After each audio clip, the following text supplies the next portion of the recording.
Hi everyone, it's Lillian here from Stamper's Niche, coming to you from Spruce Grove, Alberta, Canada.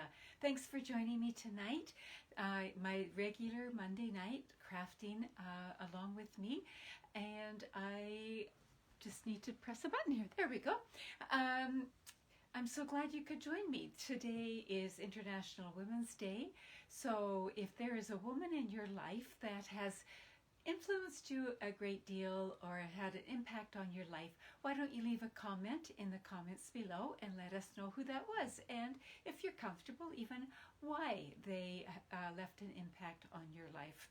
And I know that as I raised my family, and now with my grandchildren, I realized that one of the women who had a huge impact on my life was my mom. And when I think back of the patience she had and what she taught us and how she encouraged us, so she would be the woman that I would mention as a woman who had an impact on my life. Many women have, and some of you have lots as well. So leave a comment if there's a woman in your life that you would like to recognize tonight. And it's also National Crafting Month. So if you do a craft other than stamping, let us know what it is. Often us crafters do more than one. So let us know what different crafts you might do, and why do you do them? I know a lot of you are quilters, or you do some other things. So let's see. And while you're filling that in, let's go down to my desk here. All right, we'll just get you in position, and then I am going to get some of my devices going here as well. And where are we at? There, we should be able to see what's going on here, and hopefully I am live, and I am. Well, isn't that a good bonus there? All right, so let's get this back in position. Good. All right. Hi, Lynn and Linda. So Linda, you're one that took up quilting. Excellent. And Karen, you put your knitting aside to be with me. Yay! And hi, Judy. I have a friend who's big in knitting and crocheting, and she does a lot of things for me, so I really appreciate that. Judy, you've done the diamond paintings. Yes, I have seen a lot about that, but haven't done it. So how did you get hooked on that? That's a neat thing. I'm just trying to, there, I have to put a little wedge under one leg of this to keep it steady. And while you're doing that, I am just going to share that if you want to shop online with me, that is my website. And this is the hostess code, the current one. Some of you have asked, why does it change? It changes because, number one, it can't be valid for any longer than a month. And number two, sometimes the what do you call it? The party ends and the next one starts. So if your order is under $200 and you're placing an online order, please enter that, and you will be recognized for that. And Judy Kelly told you about it. Well, do you want to thank her or something else? And Lynn, so you're talking about someone who had an influence on your life. Thanks for sharing that. I look forward to reading that after. So I'm going to start. What I saw was a card layout. So there was a card front. So we'll start with the card front right here. And what the card layout suggested, now if you don't know what I'm talking about here, a card layout is like a card plan. So the layout suggested to take 3 squares and arrange them something like this, like that, and then to put a focal point. So just so that would be a card layout right there. So I looked at that, and they decided that would make a good card layout right there, but I'm going to change it up a little bit. So first off is I'm going to burnish that fold a little bit more so it stays closed. And then I decided, I think I will put another layer of white on it. And this often happens because I stamp crooked or something and I need to be able to change things out. That is often why I put one more layer of white on. Roz, you do drawing and painting also. Ooh, I'd love to see some of the stuff you do. Then I thought, ooh, we have this gorgeous paper in the mini catalog and it's shiny. It is this paper right here. It is called the Love You Always Specialty Designer paper, and coordinating with it is some foil paper, Love You Always foil sheets. So I have some bits and pieces here. I have shown it before. It's going to have glare. I'm sorry about that. It is just so shiny. So these are the 3 foil ones. I'll just try to wiggle them around. So this is like a champagne color. This is like Blushing Bride. And this color is, I think it's Rococo Rose. I should have, well, I can look that up, can't I? Let me just see. Rococo Rose, Sahara Sand, and Blushing Bride. Yes, so there we go. So those are the foil colors. And you can see that I just have scraps. And you do have to be careful handling it. It will scratch quite easily, but it is absolutely gorgeous and it looks gorgeous in those butterflies. And then the specialty paper matches it. So here is the Blushing Bride, the Sahara Sand, and the Rococo Rose. So gorgeous, gorgeous papers. They have that foil finish. The design is foil, and so it looks absolutely gorgeous. So I decided to zero in on these products here. And let me just move those out of the way.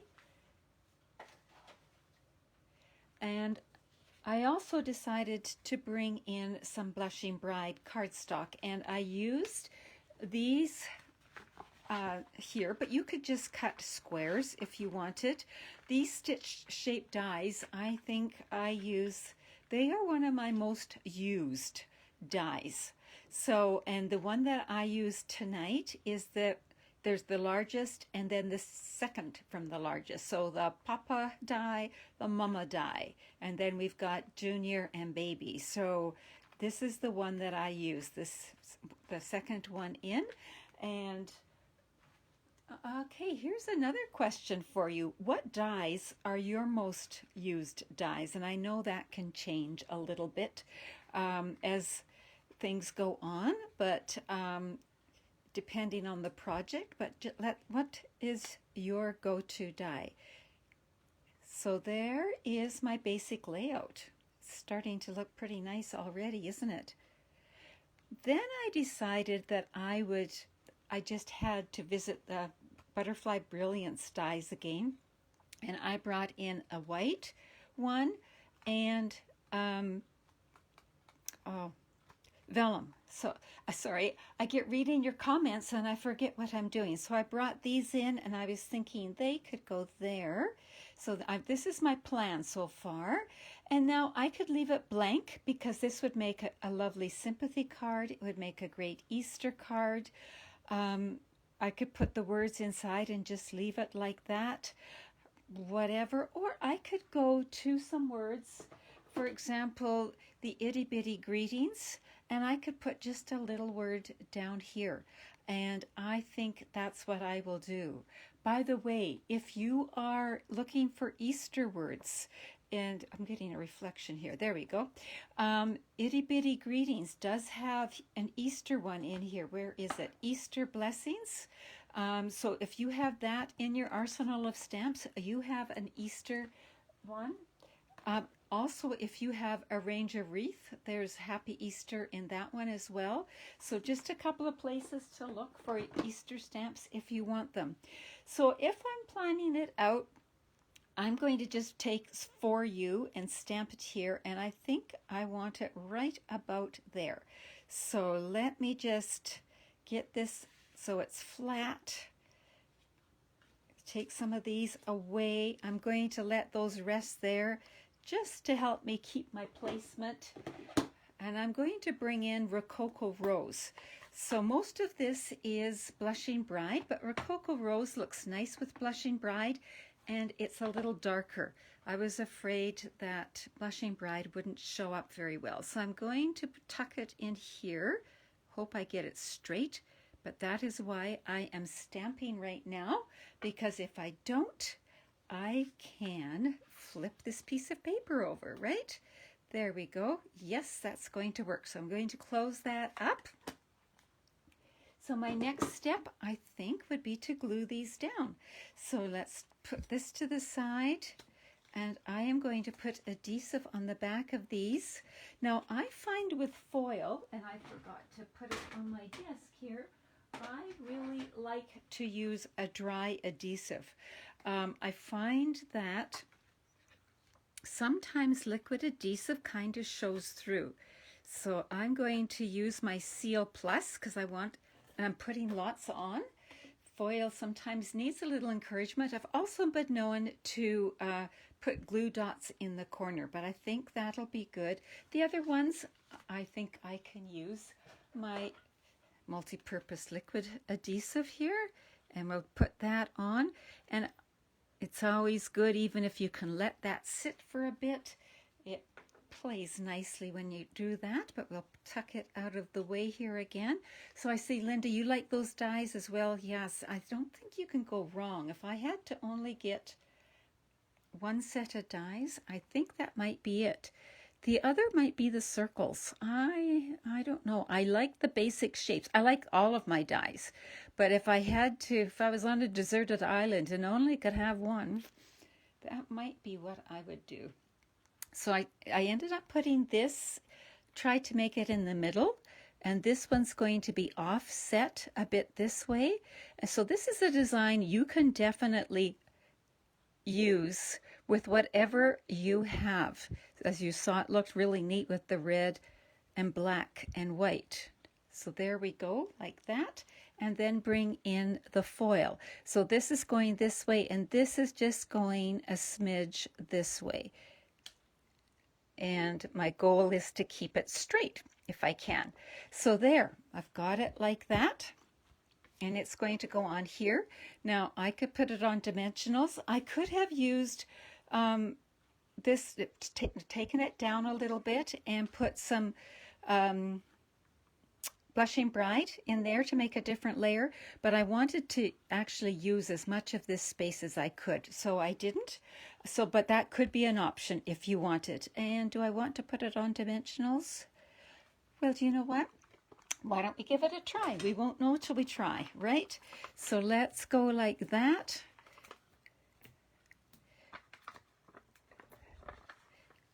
Remember, use the edges of your dimensionals. And if you want to cut them, always cut them while they're attached to here, and your scissors won't get so sticky, or you can just tear them. I was quite excited when I discovered that you could tear them. That's how easy it is. All right, we've got the backings off, and we'll put that up here and get it all straight, we hope. Just rest it till we figure it is good. There we go. Roz, the pierced blooms too. Oh yes, they're gorgeous. All right, now this is going to be our focal point. So we're going to dress it up a little bit, and I'm going to bring in some scrap paper, move this out of the way, and I'm going to bring in my blending brush. Now these are back ordered, but you could use your sponges, your daubers, whatever.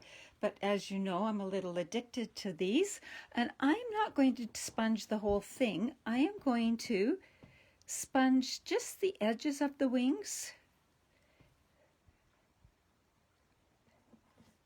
And then I will do a little bit down the center too, just to add a little bit of depth, but nothing too fussy. Right now, I am loving these butterflies. I just keep cutting out zillions of them. And then, whoops, I said down the middle, and then I got talking and I didn't do it. I am finding that I'm cutting out tons of them, and I just am using them on everything. Maybe because it's spring and it just feels good to have something springy, right? They also work so well for Easter cards and for cards for all different kinds of occasions. Now, I like to add some dimension. I like to kind of give this a little push up, and then I don't put too much pressure. So all I'm doing is putting my bone folder underneath, my thumb on top, and rolling. So, and I like to do it several times instead of being too firm, because sometimes you can tear or you get a crease. So just keep working it till you like how the wings are going. And then sometimes, especially on the bigger ones, I just curve the top back a bit. Whoops, see there, I got a crease, but it's going to be covered by this, so it'll be okay. So there, that's like that, and we can get that out of the way. Now I am going to just give my vellum a little bit of a curl too. Vellum tends to do its own thing anyway, and this is where you do have to be very gentle, because you don't want to tear that vellum. And I'm going to put glue dots down the center of that vellum there. Let's bring this back in so you can see it, have a little more contrast. There we go. And we're going to put a glue dot here, and I'm going to take one more and roll it between my fingers and make it long and skinny, because this body is long and skinny like that. There we go. And we'll attach it to the white, the sponged white, and I like to press down with my bone folder, therefore I'm not flattening the folds, the flying wings a whole lot. Now it's going to go on here, and you know what I'm going to do? I am actually going to put some mini dimensionals just down the center here. Sometimes you've seen me put the mini dimensionals under the wings, but I really do want the wings just to be in the air. So I am going to put them down there to add a little height to my butterfly, like that. Let's bring it back, fluff those wings, and yeah, I think that looks good. Now we just need a few embellishments. Now what I could have done, I forgot to show you, if after I put my words on here, or if I was leaving it blank, and before I put everything else on, I could have embossed this layer as well. I just wanted to point that out. So I'm going to bring in the champagne rhinestones. I thought they looked pretty good with this. What do you think? I think so. And I am going to put some down the bodies. I think I will go with a large one and a mid-size. They come in the 3 sizes.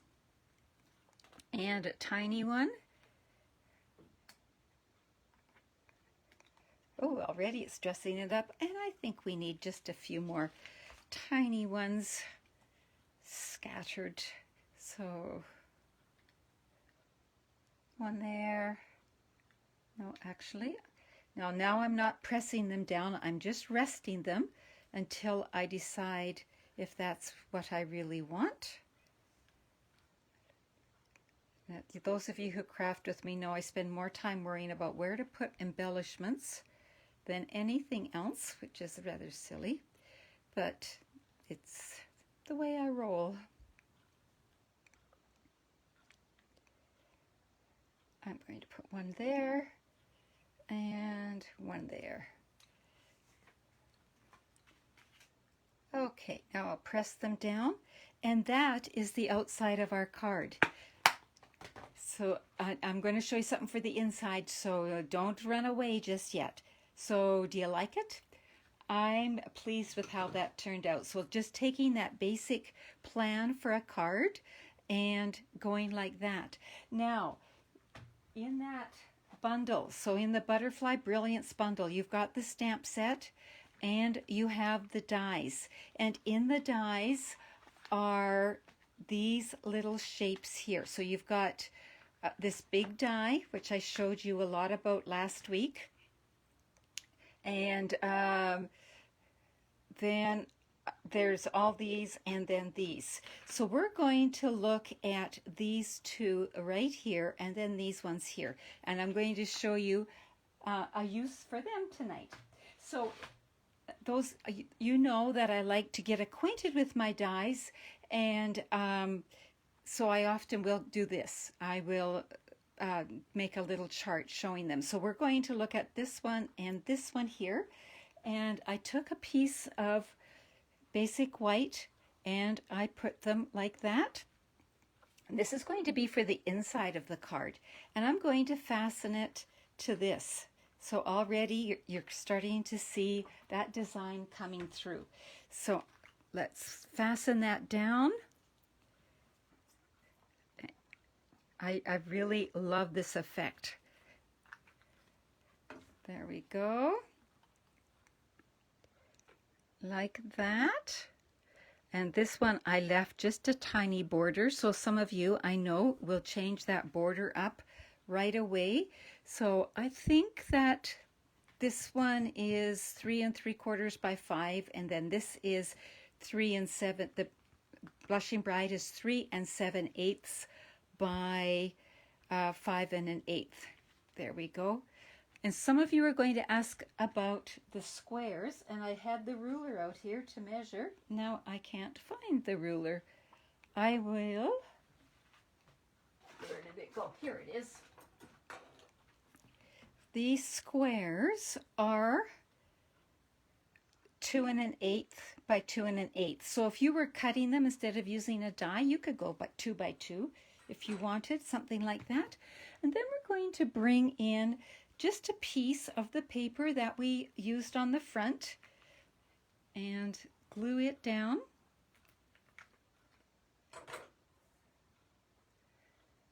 And we'll just fire it down in there.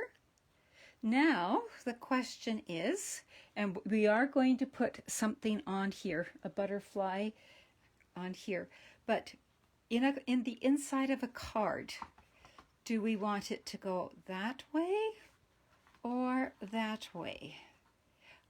For myself, I likely will go this way because I always have trouble figuring out enough to write. So this covers in that space and I won't have to write very much. I can just put a little bit up here. So let's finish that off. But obviously at this point you could make it go either way. So I am going to just fasten down my vellum. I'm going to put just a little touch of the multi-purpose glue here and attach it to this, and I'm not going to worry about curling it because it's going on the inside of my card and it's not going to stay curled. But the vellum still adds texture to that butterfly.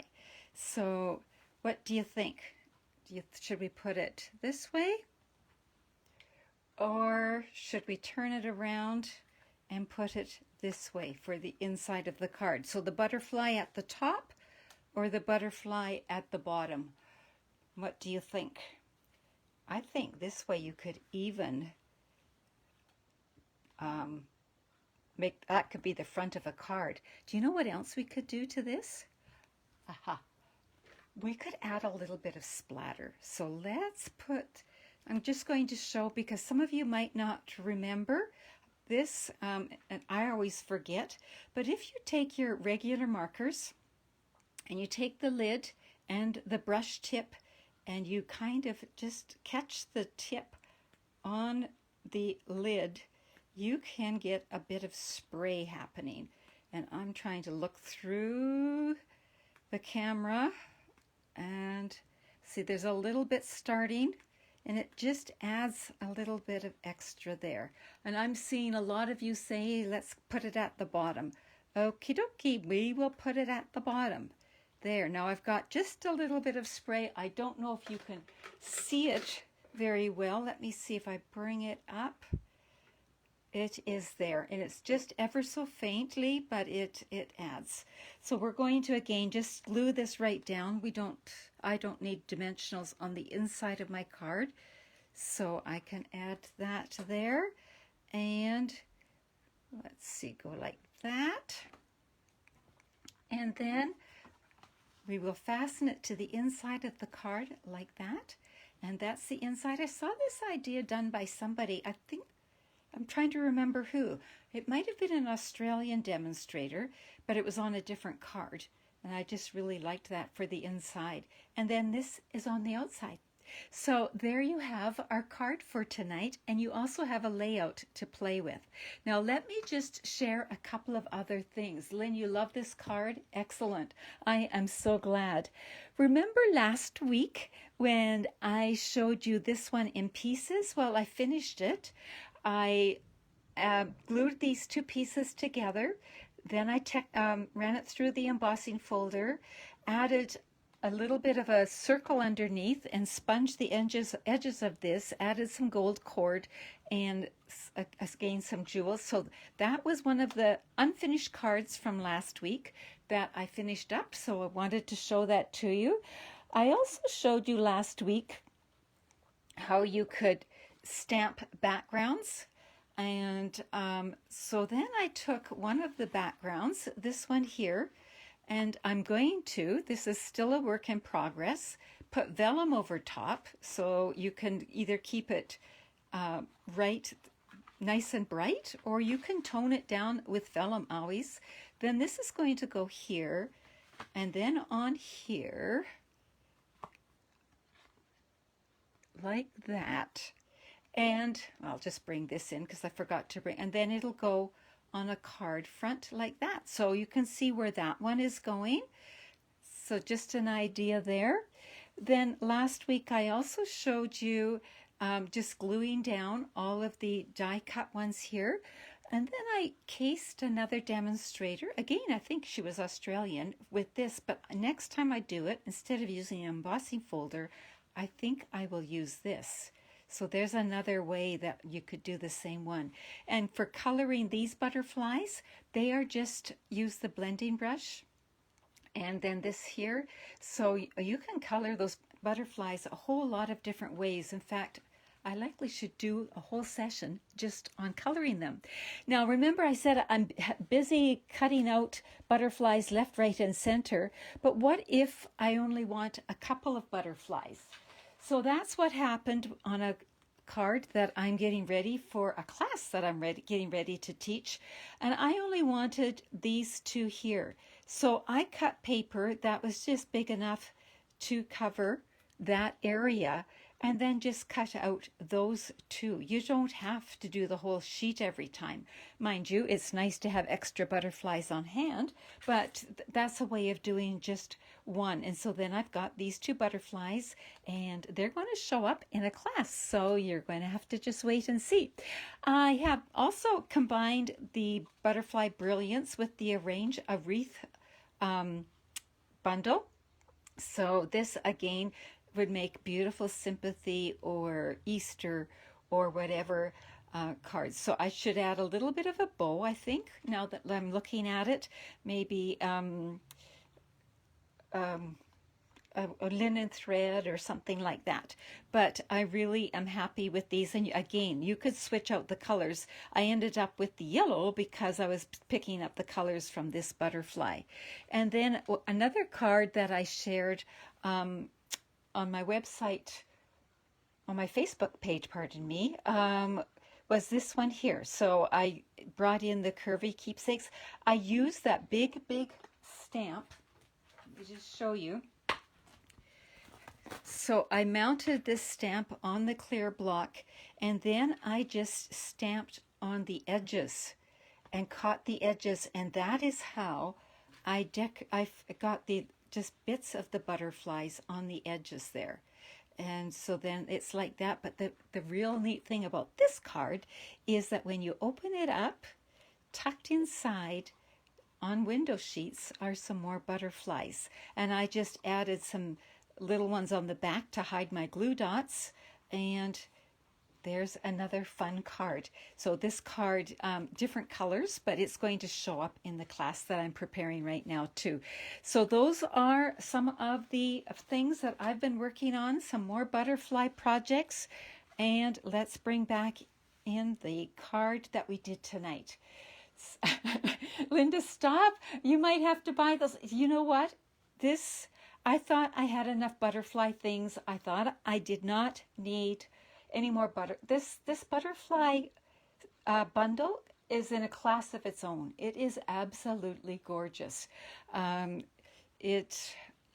don't think you can go wrong. It is just so much fun. So I thank you for joining me tonight. Thank you for commenting and sharing and subscribing. If you're on my YouTube channel, please do subscribe or give me a thumbs up or something. It just helps my presence on YouTube or on Facebook. And thank you for sharing with me tonight. So I think that's it. I'll see you next Monday. Bye-bye. Take care.